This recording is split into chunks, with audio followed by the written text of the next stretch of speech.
Assalamualaikum warahmatullahi wabarakatuh.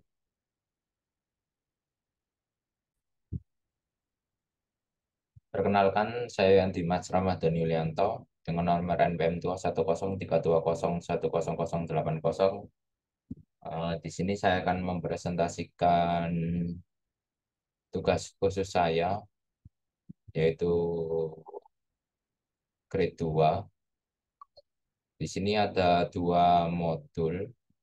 Saya akan ada di modul 2 sama modul 4.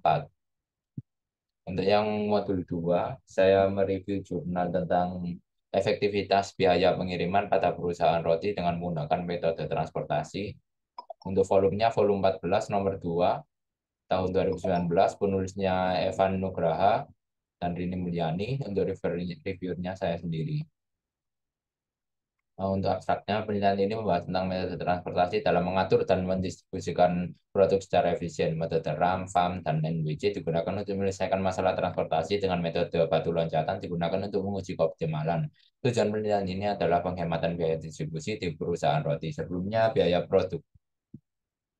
perusahaan adalah 3.218.000. Untuk hasil penelitian ini menunjukkan bahwa metode FEM itu mendapatkan 2.439.000 lebih efektif daripada metode REM, yang mana 2.532.500 dan NWC 2.785.000. Jika optimalan untuk upah supir dengan metode assessment adalah 843.000. Dengan demikian, metode FAM dan assessment dapat diterapkan di perusahaan roti tersebut.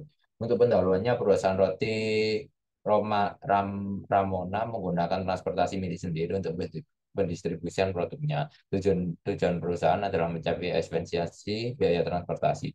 Untuk itu, metode transportasi seperti RAM, PAM, dan NWC digunakan untuk mengoptimalkan pengeluaran.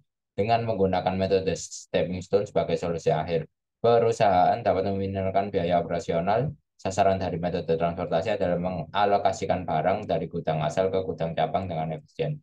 Tujuan utama dari perusahaan persoalan transportasi ini adalah mencapai biaya yang rendah atau laba yang maksimal. Perusahaan ini memiliki beberapa pabrik dan gudang di Jawa Barat untuk memproduksi makanan ringan dalam jumlah besar. Metode transportasi sangat berguna bagi perusahaan untuk pendistribusian barang secara efektif kepada konsumen dalam jumlah besar.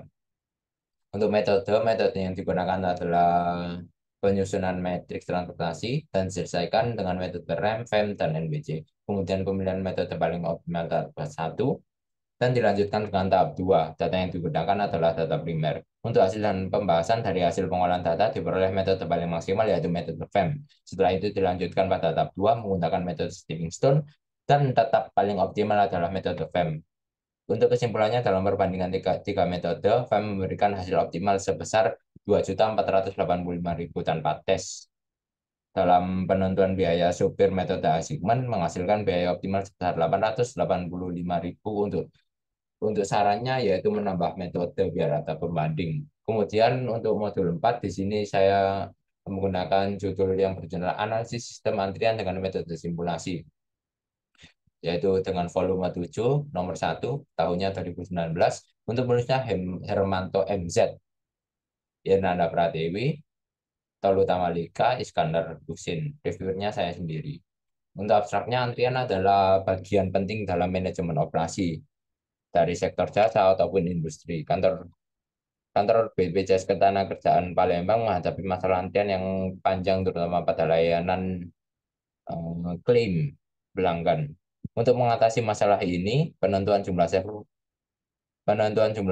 pelayanan dilakukan menggunakan metode simulasi dengan dukungan software Pro Model. Penelitian ini mensimulasikan penambahan satu server pelayanan untuk menelusuri tingkat kegunaan fasilitas.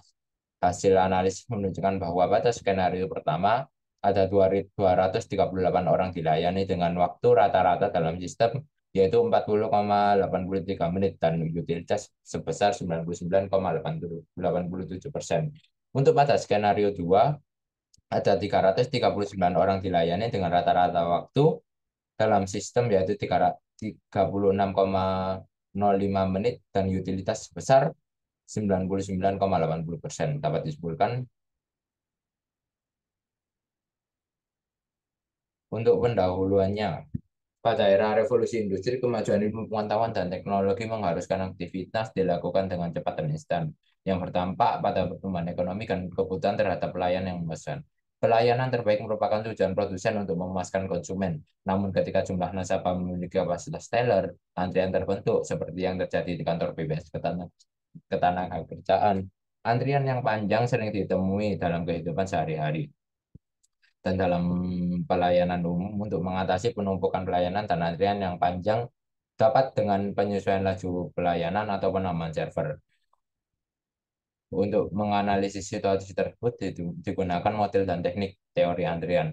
Faktor-faktor yang mempengaruhi antrian dan pelayanan antara lain distribusi kedatangan, distribusi pelayanan, distribusi fasilitas, disiplin, ukuran antrian, dan jumlah server. Simulasi merupakan metode yang digunakan untuk merancang dan mengoptimalkan sistem sehingga diperoleh sistem yang optimal dalam mengatasi masalah antrian.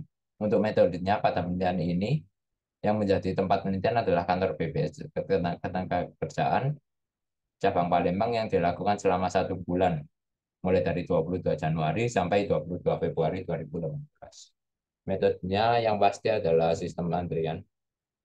Untuk hasil dan pembahasan pada skenario pertama menggunakan 3 buah server, sedangkan pada skenario kedua menggunakan 4 server, dan mendapatkan perbandingan 223 dibanding 319 orang dengan 40,83 dibanding 36,05 menit. Untuk kesimpulannya, skenario pertama melayani sebanyak 238 orang dengan kinerja 99,87%, tempat tempat kosongnya ada 0,53% dan 99,82%. Pada skenario kedua melayani sebanyak 334 orang dengan kinerja sebesar 99,80% dan tempat kosong 0,82% dan 99,79%.